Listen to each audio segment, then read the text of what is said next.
Welcome back, John Kleis Car, to his YouTube channel. Today's video is about this Land Rover Defender behind me, the TDCi, or Puma as it gets nicknamed a lot, which is like 2007 onwards Land Rover Defender. It's come in because we just wanted to put a touchscreen in the front with Apple CarPlay and an aerial. Simple as that for stage one. I'm sure the customer's going to come back for lots of bits because this owner always does come back to us for extras. Now I'll start from the outside because I want to show you I wanted to show you, it's a nice example of a tidy looking Defender 90. But the main reason is, I want to show you the aerial we've installed. This is a Naka Tenenga aerial, replaces the factory pull-up aerial, and this is an awesome aerial for DAB and FM, and also just suits the utility style vehicle it's positioned on. So actually our go-to aerial we install. We run a new lead as well, straight from the aerial to the new stereo as well, meaning there's no old leads used.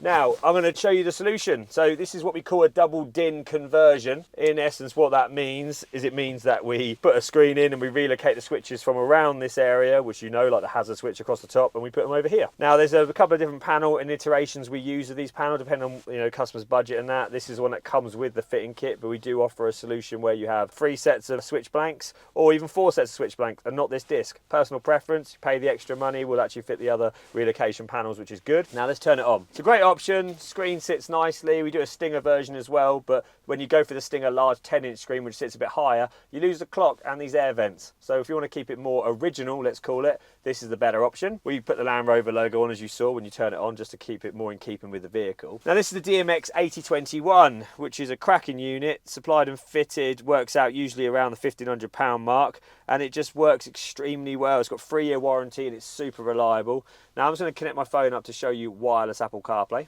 So I'm going to search the Bluetooth on my phone. I'm going to find it like this. I'm going to pair, hit allow, and then hit yes on here, and my phone's going to say, do you want to do CarPlay? Just like that.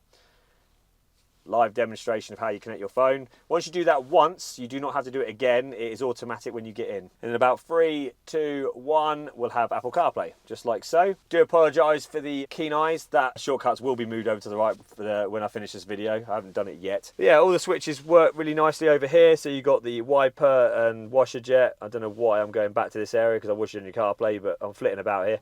USB for the Kenwood is flushed into one of the blanks, which is quite nice and neat, just like that. You can put another USB-C or a cigar charger there if you want to utilise that spot as well. Anyway, back to CarPlay. We have Maps. We have all the navigation apps, so Google Maps, Waze, Apple Maps, the lot. We have internet radio apps. So if you go into an area where there's no DAB coverage, you can use Radio Player, Rayo, Global, all this internet radio apps you could use. We have the music streaming apps like Spotify. You can use Apple Music, Deezer, Tidal, YouTube Music, all works on here. We changed the illumination to green to match the lights on the dashboard, which is quite a nice little touch. DAB, because it's got the aerial, it will pick up a lot of channels. So if I go to the search list, I can just scroll down, keep scrolling, just keep scrolling, just keep scrolling.